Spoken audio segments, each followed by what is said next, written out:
Let's start.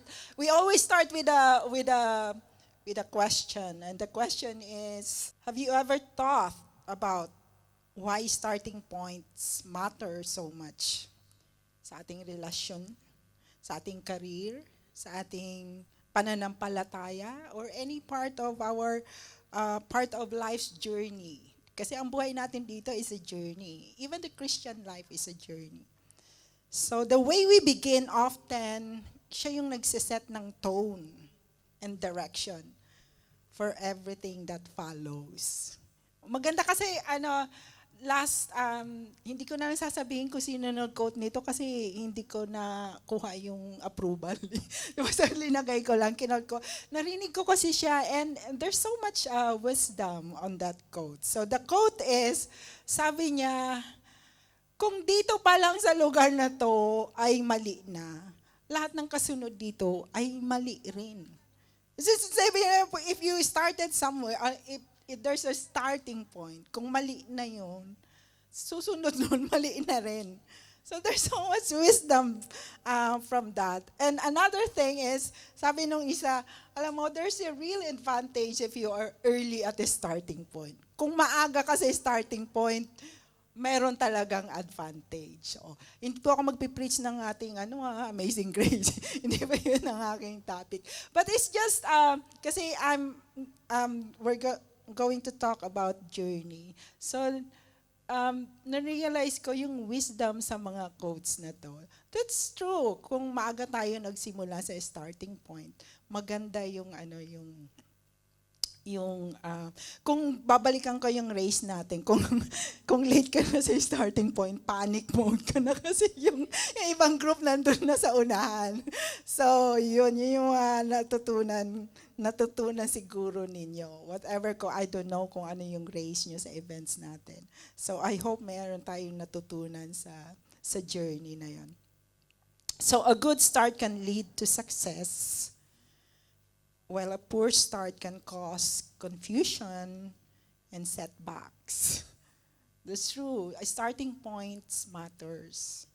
So titingnan natin yung pag-uusapan natin. I titled our conversation today as the journey of redemption.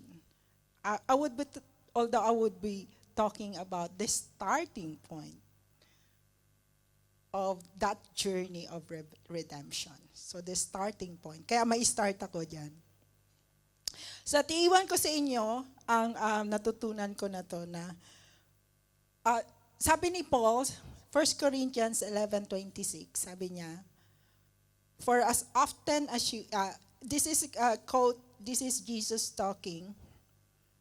This is Paul talking, sorry. For as often as you eat this bread and drink this cup, you proclaim the Lord's death till He comes. So Paul is talking about what Jesus, ang sinabi ni Jesus when they have the Last Supper, as we all know. Yung familiar tayo dun sa Last Supper ni Jesus. So sinabi niya, do this in remembrance of me. So paulit ito na, kumuha siya ng bread, do this in remembrance of me. Kumuha siya ng cup, this is the blood of symbolizing his blood poured out for the sins of many. So sabi niya, do this in remembrance of me. So kaya sabi ko, not only remembering, kasi ang remembering is recalling what God has done for all of us. So we do that pagka nagko-communion tayo, remember? Pag every Sunday, some churches, every week nagko-communion sila. It's remembering what God has done. It's recalling what God has done for all of us. So, sa akin, hindi lang remembering. Remembering means not only recalling what God has done, but living daily in the knowledge of that salvation.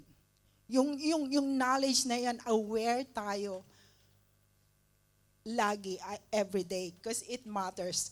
That's our starting point of redemption. To remember is not just to recall God's action, kung anong ginawa niya. that's good na alala natin. But but to live each day na aware tayo sa ating salvation. Hindi lang natin i-remember, but aware tayo lagi sa ating salvation. Kasi may impact yon sa ating araw-araw na pamumuhay. Yung salvation na yan. So, sa spiritual lives natin, sa ating spiritual journey, God has given us a powerful starting point. Dalawang verses isi-share ko sa inyo. Or dalawang, how would I say, eksena o pangyayari. Where we can learn yung starting point ng redemption. So we will be talking about Exodus chapter 12 at saka yung kinote ko earlier, yung 1 Corinthians chapter 11 verses 23 to 26. So, sa Exodus chapter 12, God instituted or binigay sa mga Israelites yung point or starting point nila of redemption. Doon nagsimula yung pagiging redeemed people nila. So, kung familiar kayo sa Bible nyo, Exodus, alam nyo na yan. So, nagsimula ang Exodus. Israelites nasa Egypt after siguro 400 plus years. They were slaves and they were groaning and they were crying to God. And then God sent Moses to be their leader, to lead them out from Egypt to the promised land. So to lead them out from slavery to freedom. So that's why that's the starting point of their redemption. And we call that a Passover. Para sa kanila, it's a feast. Inaalala nila every year kung paano sila inalis ng Panginoon sa slavery and brought them to freedom, to the promised land. Deliverance, that's the beginning, the journey of Israel's deliverance through that feast na inaalala nila until now, Passover. Sa atin naman, kung paano in-institute ng Panginoong Jesus yung Lord's Supper to remember His sacrifice. Kung ano ang ginawa niya para sa atin, para sa ating salvation, para sa ating kaligtasan. So let's start the Passover. Let's talk about Passover, Exodus 12. Exodus 12, 1 to 2. While the Israelites were still in the land of Egypt, the Lord gave the following instruction to Moses and Aaron. From now on, this month will be the first month of the year for you. Oh, by the way, kaya ako napili ito kasi still a beginning. Alam niyo ba na sa Chinese kalilipat lang ng calendar nila, di ba? Kasi katatapos lang ng Chinese New Year nila. So also for the Jews, until these days, ang fun facts, Nisan, it's called Nisan in their calendar. The first month of the Jewish ecclesiastical calendar, usually March to April. So March to April, doon pa lang yung kasi yun yung biblical, in-institute yan ng Panginoon. The first month is, they call it Nisan. And these days, that is usually March to April. So, and it is known as the month, for them, it's a month of miracles or months of spring. Or Aviv, as other name for Nisan. They call it Aviv. And you can read that in the Bible. If you read the Exodus, chapter 12, yeah, until, hanggang sa sumunod, until hanggang kay Joshua, I think binanggit yan. So while the Israelites were still in the land of Egypt, the Lord gave the following instruction to Moses and Aaron. From now on, this month will be the first month of the year for you. Then, hindi ko ilalagay lahat ng verses niyan. So, makinig nga lang kayo. I'll try my best to, alam mo yun, concise, i-summarize yung kwento. So, after that, so, God commanded the Israelites to prepare. Kasi, ang kwento na to, this command is just the command to make that month as the first month. Ito yung before, are we familiar with the plagues? Kasi remember, nandun na yung mga Israelites after 400 years sa Egypt, naging slave sila ng mga Egyptians, and they cry out to God, Lord, yung hirap, nakita ng Panginoon, narinig ng Panginoon ang kanilang dasal, and so God sent Moses to deliver them, to lead them out from slavery. So eto na, ayaw silang paalisin ng Pharaoh. Di ba? So ayaw silang paalisin ng Pharaoh. So until God pour out this wrath, these plagues. So ilang plagues? Fun facts? Trivia? Anyone knows ilang plagues? 10 plagues. So this chapter is right before that 10 plagues. God is about to pour out the plague of the firstborn. Yung mamamatay yung lahat ng firstborn. Lahat ng bahay na of course, lahat ng bahay may firstborn, syempre. Whatever kung may panganay. And also even the animals. Basta lahat ng firstborn mamamatay on that when God pour out that wrath or plague. So sabi ni Lord, ang command sa kanila, they were to take a lamb without blemish. Yung lamb, alam niyo yung lamb? Lamb. Ano yung lamb? Kinakain natin ito. Tupa. So, mamimili sila ng tupa without blemish. I wonder kung ano yung without blemish. So, walang kapansanan. Kailangan yung healthy, walang pinga sa tenga, basta walang kapansanan. Wala kang makikitang blemish. And then, isi-set aside nila yung tupa na yan. They were to take care that the tupa until the 14th day. Until the 14th day. So God commanded them to set aside. So that's the first month. So 14 days, and the 14th day, they will slaughter that lamb. At ang gagawin nila, utos nilang Panginoon sa kanila, after they slaughter the lamb, yung dugo, the blood of the lamb, imamark nila yung doorpost nila. Bakit? Para sila ay ma-spare dun sa plague. So they call that Passover. So doon nag-start yon. Their homes, the blood was a sign for the Lord to pass over that door with the blood and spare their firstborn from death. This act marked the beginning of their journey from slavery to freedom. And in fact, God commanded them to remember that day as kinanta natin kanina, everlasting. Everlasting is eternal. Everlasting. So,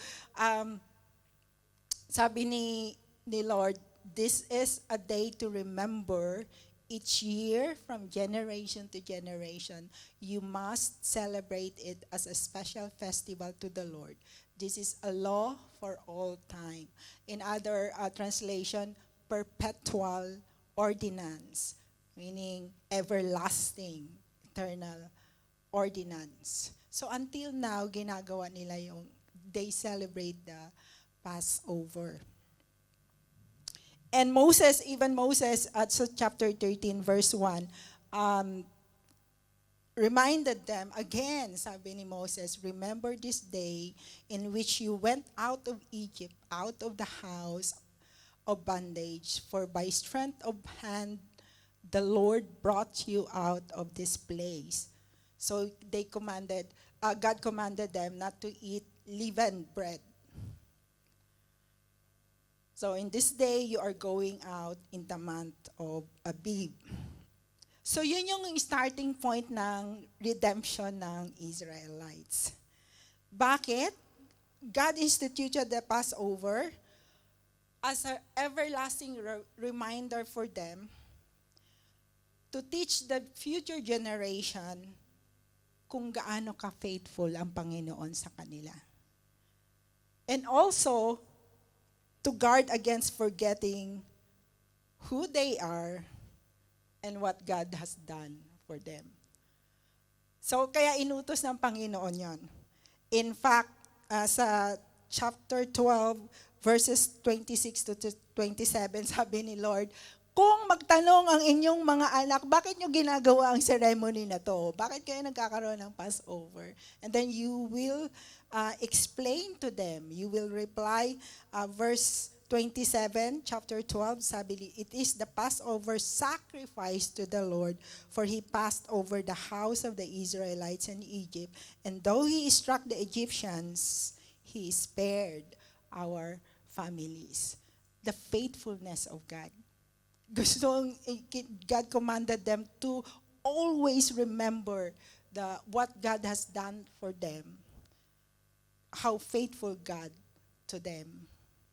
Kasi pupunta, kung babasahin natin forward, yung journey from that day, so lumabas na sila sa Egypt, di ba? Kung alam niyo yung kwento, kung maalala ko, if I remember it right. So, after that Passover, the following day, pinapaalis na sila ng mga Egyptian. Go away! Kasi lahat ng panganay nila namatay. So, nagmamadali silang, nagligpitan, and they started the journey going out Egypt. And afterwards, medyo nahimasmasan siguro yung Pharaoh, hinabol sila. Hinabol sila, di ba? Hinabol sila ng lahat ng, how would I say, warriors, army ng Pharaoh. And we know the story. So hinabol sila hanggang nahawi yung sea, and so they were able to tumawid. They were able to cross the sea, but then yung army ay after na makakross yung mga Israelites na yung army ng water kasi bumalik na yung water. And so, dire-diretso yung journey nila to the wilderness. And you know what happened? Kasi hindi pa man din sila siguro nakakalayo, nakakarinig ka na ng reklamo. Just naalala ko na tuloy yung journey ng race nyo. Siguro, from the starting point, medyo tuwas-taas na, meron na siguro nagre-reklamo sa members nyo. But the Israelites, experience difficulties. Hindi kasi ganun kadali na nag-travel sila. So we know the story, 40 years silang, actually maiksi lang yun, pero dahil sa kanilang, katigasan ng ulo nila.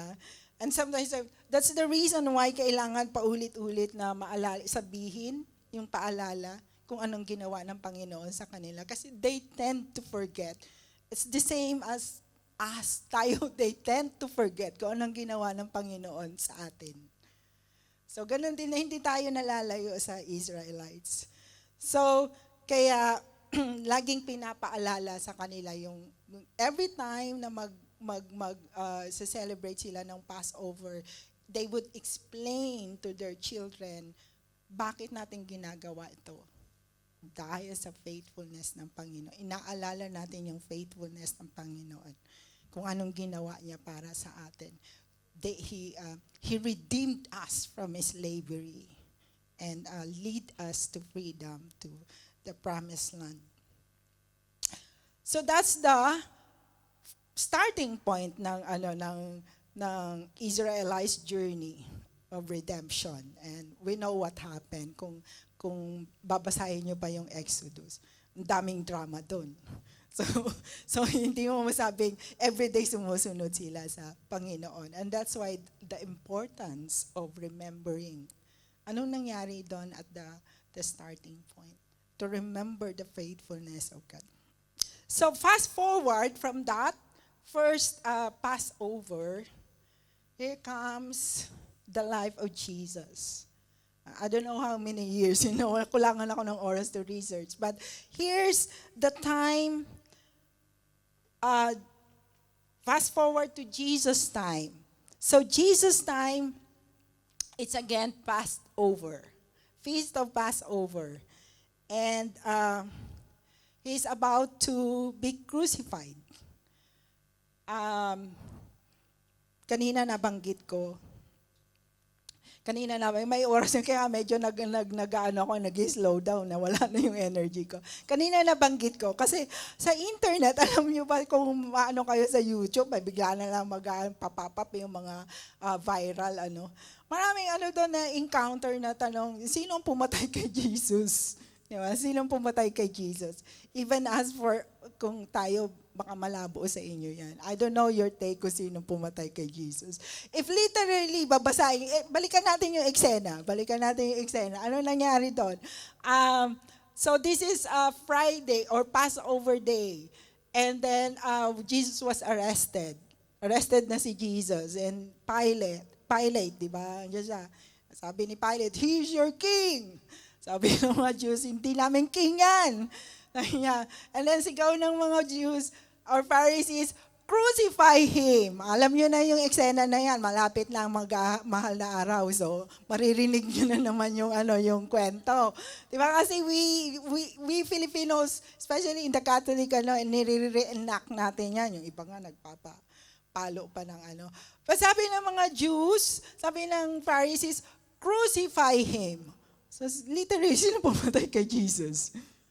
The Jews. Sabi ng iba, ang pumatay kay Jesus ay the Jews. Nasa YouTube yan, kinikwento ko lang sa'yo, sinishare ko lang. Sabi ng Jews. But then again, pag napaisip ako, alam mo, kasi hindi naman ang Pharisees at ang Jews ang nag-execute ng pag-crucify kay Lord. Kasi sa kanilang law, wala silang power to sentence death. So, hindi ang Jews ang nag-sentence sa kanya. Sino ang nag-execute ng sentence? Si Pilate, di ba? So, Romans. So, sabi ng iba, ang Romans ang pumatay kay Jesus. Literally. Di ba? Sabi naman ng iba, sino pumatay kay Jesus? We sinners pumatay kay Jesus. But sa akin, napaisip lang ako, that question is not so relevant for me. Kasi naalala ko yung sinabi ni Lord. Bigyan ako na yung verse na yon. John chapter 10 verse 18. Babasahin ko sa inyo. Sabi ni Jesus is talking, "No one takes it from me." He's talking about his life. "But I lay it down of my own accord. I have authority to lay it down, and I have authority to take it up again. This charge I have received from my Father." So actually, Jesus has to die for all of us. So yung question now, yes, pwede niyong i-argue, pwede niyong pag-usapan, discuss sino namatay. But He really has to die for the forgiveness of our sins. Kung hindi kasi siya namatay, wala tayong kaligtasan. So sabi niya, remember, He struggled kasi He is 100% human. So He struggled in the Garden of Gethsemane. Sabi niya, "Lord, take this cup." Di ba? But sabi niya, "Not my will, but your will be done." So kahit nag-struggle siya, it's still the will of God. So He has to die. Plano yun Plano nila ng Panginoon, na the Father, for the redemption, remember, for the redemption of mankind. Side lang yun. Kasi yun, baka na-encounter nyo yun at napapaisip, sino nga bang pumatay?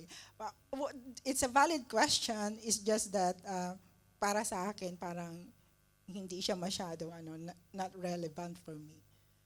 Because, yun nga, Jesus laid down His life for all of us. So balik tayo. Nasaan na tayo? Sabi niya, so fast forward, eto na si Jesus, fulfilling. So kung yung doon sa Israelites, what they did, foreshadowing kung anong gagawin ng the Father, ng God, through Jesus Christ. Jesus Christ came to earth as a flesh. He would sacrifice His life. And that blood would be our mark as our salvation. Fast forward, Luke narrated it. Actually, it's not only Luke, but lahat ng not lahat ng apostle. The three apostles, Matthew, Mark, and Luke, except for John. So na-record yung verse na to.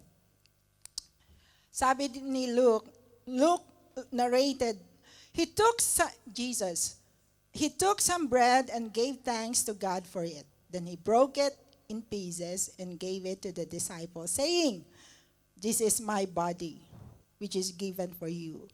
Do this in remembrance of me." After supper, he took another cup of wine and said, "This cup is the new covenant between God and His people, an agreement confirmed with my blood." Yun na yung blood, which is poured out as a sacrifice for you. Kung dun sa Israelites yung lamb as a sacrifice, dito Jesus became the lamb. Kaya si Jesus tinatawag na Lamb of God. Okay? So, si Matthew sabi niya sa 26:28, saying the same thing. Sabi niya, "It is poured out as a sacrifice to forgive the sins of many." So that is the starting point. That is the beginning of our redemption. Yung pouring out of Jesus, pouring out Jesus' blood as the beginning of our redemption, for our salvation, the new covenant starting point. So yan yung natin. So sa 1 Corinthians chapter 11, 23 to 26, Paul, although ang context nito, kaya niya sinabi to kasi yung letter niya to sa Corinthians, sabi, yung mga Corinthians, so every year they would do the Lord, every meeting they would do the Lord's Supper. Kasi sabi ni Jesus, binigay, di ba, "Do this in remembrance of me." Do this in remembrance of me. So, si Paul, sa church ng Corinthians, ang context nito, nire-remind niya yung importance nung yung Lord's Supper. Kasi sa Corinthians, nagkakaroon na ng divisions pagdating, pag nagkikita-kita sila, magkakainan. Yung iba, nasa isang tabi na, kanya-kanyang kain, hindi na sila kumakain as a one, which is a reminder for all of us. Dito, hindi lang tayo pumupunta dito sa church para magkainan. We usually, yun nga, once a month lang. But let us not forget the reason why. Hindi lang para magpalakas. It's actually kaya nandito tayo because the Holy Spirit, alam mo yun, works in us. So, minsan yung iba pagod na siguro. Yung isa parang, ayoko na dyan, may kaaway ako dyan, ayoko pumunta dyan. Pero it's the reason, it's the purpose, hindi lang para magkita-kita, but in remembrance of what Jesus did for all of us. So sa 1 Corinthians 11, 23 to 26, sabi ni Paul, "For I received from the Lord that which I also delivered to you, that the Lord Jesus on the same night on which He was betrayed took bread. And when He had given thanks, He broke it and said, 'Take it, this is my body which is broken for you. Do this in remembrance of me.' In the same manner, He also took the cup after supper, saying, 'This cup is the new covenant in my blood. Do this as often as you drink.'" Ano sabi? "In remembrance of me."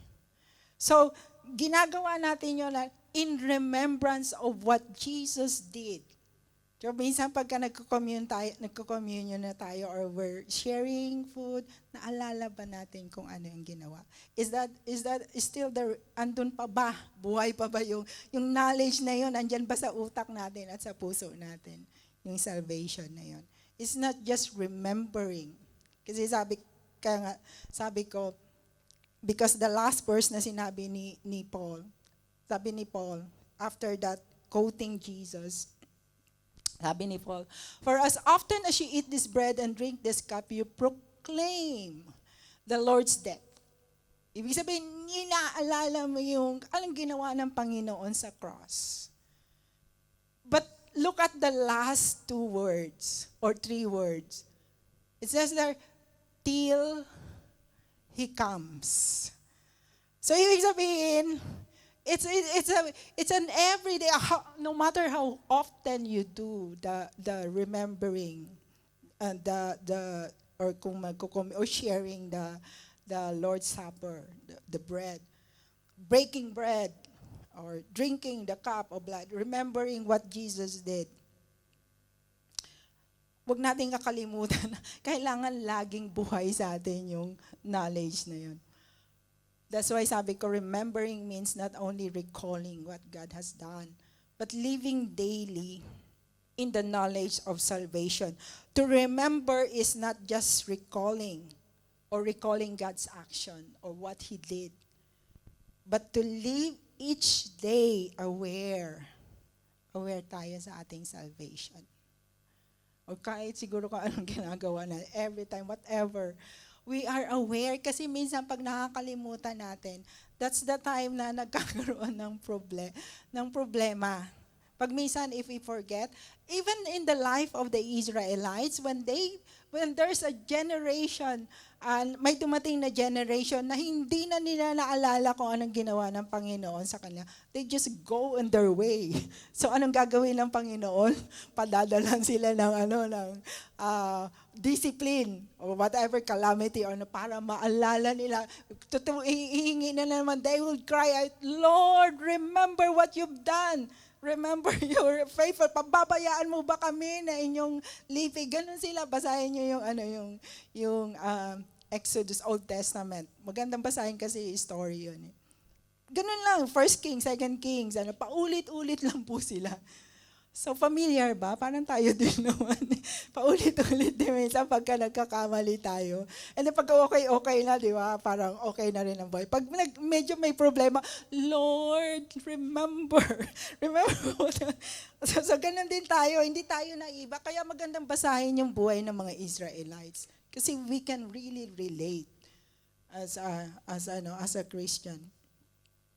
So, remembering means not only recalling what God has done, but living daily in the knowledge. Kailangan lagi itong, we are always aware of this salvation na tinanggap natin sa Panginoon. We are always aware ng faithfulness and goodness ng God.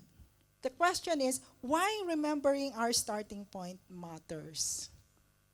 Yan yung tanong ko kanina kasi, di ba? Bakit importante? Especially in our spiritual journey, in our walk with God. Bakit importante? Yung starting point, yung redemption, yung knowledge about redemption. Ay, ligtas pala. I am a saved person. I belong in the family of God. Bakit importante yan? Kasi remembering, pag naalala natin yung ginawa ng Panginoon sa atin, it shapes our identity in Christ. We are reminded that our salvation is grounded in Christ's sacrifice. Yung ating salvation is, yung foundation, kanina nakakatawa yung kanta natin, living foundation. Ano yung kinanta natin kanina? Medyo may firm foundation. Jesus is my firm foundation. So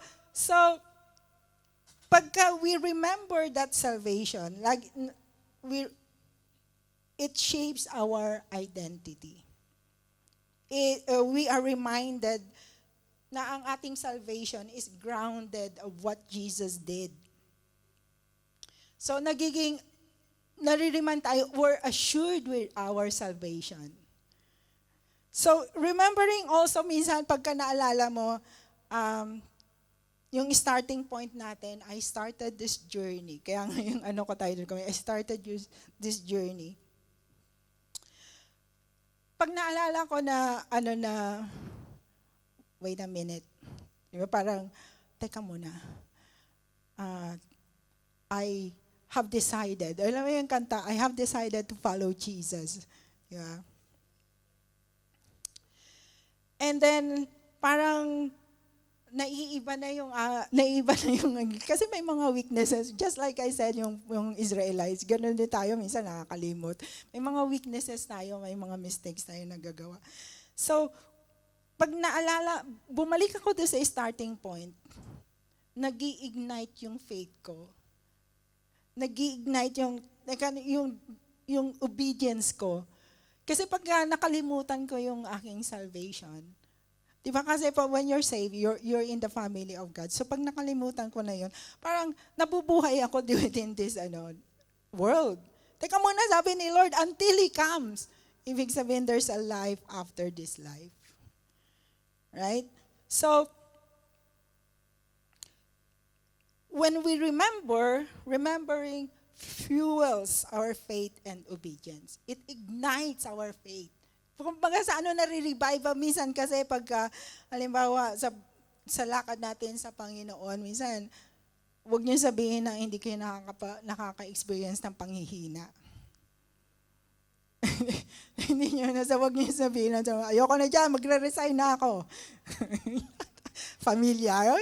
Alam ko, nasa isip niya yan for sure. But it's part of the walk in ganun din kasi talagang nakakapagod. Hindi naman tayo mga perfectong tao Until na we meet Jesus face to face, doon lang tayo mape-perfect. But here, may struggles, may temptations, may So, when I remember na, teka muna, I am a saved person. Parang yung aking attitude, parang ang aking character is not fit doon sa sinasabi kong I am a saved, I belong to Christ. So, pag naalala ko yun, magbabalik yung faith ko, magbabalik yung obedience ko. Also, remembering inspires. Diba? Kasi sabi ni Jesus, until He comes. Yung hope, minsan pagka napapagod na tayo, parang, Lord, ayoko na maging Kristiyano, parang gano'n. Yung perseverance, especially pag binubugbog tayo ng trials. Pag binubugbog tayo ng trials. Remembering Christ's death and promised return, alam niyo ba na babalik ang Panginoon? We believe in that. That's faith. That's our faith. It encourages us to endure trials and live with eternal hope. Nandun yung hope lagi. Hindi yung basta-basta, tigil na tayo. Naalala ko tuloy yung failure. Yung kasi journey, di ba? Ang failure daw, hindi failure until you stop. So, go ka, may hope ka, may hope at tuloy-tuloy, hindi ka failure. So, ganun daw yun. Failure is not a failure until you stop. Pag nag-stop ka na, failed ka na. Just a failure. So, remembering also leads us to repentance. Pag minsan, naalala ko yung kabutihan ng Panginoon, kung anong ginawa niya sa akin for the past years, kung nandito ako sa ganitong problema, and then God, really faithful, tinulungan niya ako, dininig ko yung In ending, starting points matter greatly. It matters. Yung starting point ng redemption natin, especially sa yung spiritual. Of course, sa yung buhay natin dito, like buhay natin, yung mga relasyon natin, yung mga career natin, decision natin. Yung starting point, it matters kung pag pinag-usapan natin yung spiritual journey natin, yung starting point na yun, yung salvation na yun, malinaw yun sa atin, dala-dala natin, alam natin, aware tayo. sa katotohanan na yon.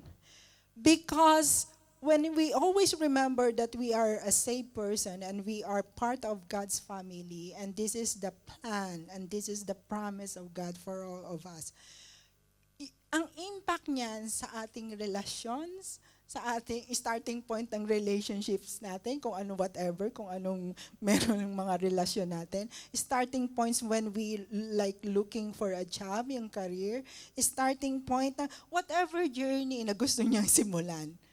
Yung starting point na yan of redemption, it impacts kung anong yung journey natin dito sa buhay. That's why it's really important. Especially that we are talking, this is this starting point of spiritual journey. Kailangan din natin makalimutan. And not only, remembering, but really, like, live kung ano yung will ng Panginoon para sa atin. Although, of course, reality is really hard. Difficult. But ang alam ng Panginoon, and if we are like lagi tayong aware, so makikita natin ang gusto niyang ipatahak, yung path na gusto niyang ipatahak sa atin. Tama ba yung Tagalog ko? Whatever. So I end here. Kumusta? Whatever, kung ano man yung journey na tinatahak niyo, o kung nasaan kayo sa walk niyo with Christ. Iiwan ko lang sa inyo tong na paalala. Sabi ng psalmist, hindi ako kakanta, sinabi ko na sa inyo eh. I will remember the deeds of the Lord. Kung whatever journey man na tinatahak natin, if it's the walk with God, o kung nasaan man tayo ng estado, or huminto tayo na pagod na ako, sabi ng psalmist, I will remember the deeds of the Lord. Yes, I will remember your miracles of long ago. And yan din yung gusto kong i-share sa inyo na, or i-encourage na gawin natin. Whenever na manghihina tayo, whenever na humaharap tayo ng malaking problema, just remember the goodness of God. Ito life verse ko. Pag tumatayo ako dito, lagi ako may life verse, which is true, kasi ito talagang ginagawa. Lagi kong, whenever, halimbawa, may problema, even sa trabaho, parang after nung, yung may problema, yan eh. Pag may problema ka, parang down na down ka after, di ba? Parang down na down ka after, especially pag sa trabaho. But this verse is my life verse kasi it reminds me na tapos na yung araw na yun, bukas may panibago kang araw. This is the verse. It's a Lamentations 3:21-23. Yet I still dare to hope when I remember this. The faithful love of the Lord never ends. His mercies never cease. Great is His faithfulness. His mercies begin afresh each morning. This verse reminds me, myself, laging nire-remind yung sarili ko na I can start always fresh the next day. Parang may bago akong panimula. Tapos na yung kahapon, dito, pwede kong baguhin ang attitude ko. Dito, pwede kong, alam mo yun, ibahin yung kung ano yung nire-act ko kahapon, iba na, this is a new day. Nakakatawang isipin, ang promise ng Lord na yung mercy niya never cease. Ganun siya ka-faithful sa atin.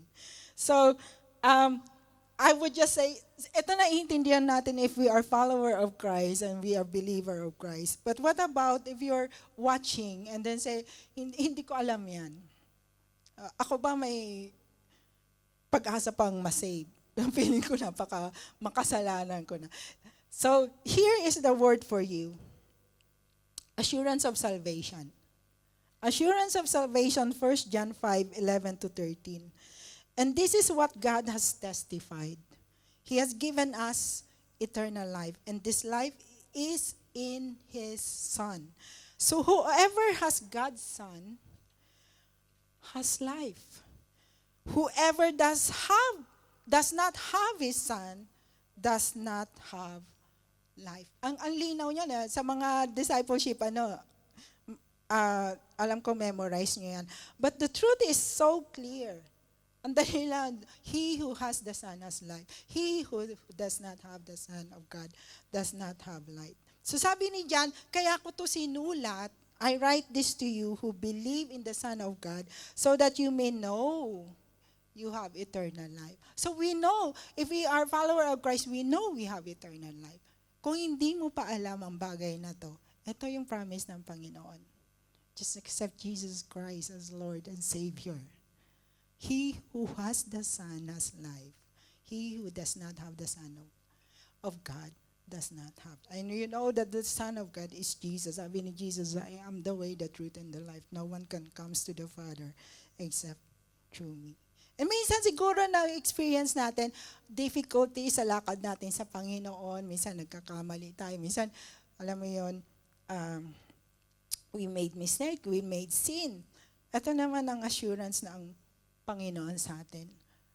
That's why we can always start anew, fresh every morning. Kasi of yung assurance niya of forgiveness. Sabi niya sa 1 John 1:9, if we confess our sins, He is just and faithful to forgive our sins and cleanse us from all unrighteousness. So kung hindi maganda ang araw kahapon, whatever kung ano man yung dala-dala natin, we can always confess to God and we can always start fresh, new, fresh. Kasi hindi, every day is a new day sa Panginoon. How comforting is that? Alam mo yan, that you can always start with God fresh. Hindi maganda ang aking kahapon, Lord. So, I will make it right today. Right? So remembering means not only recalling what God has done, but living daily in the knowledge of salvation. That's how important that starting point of redemption.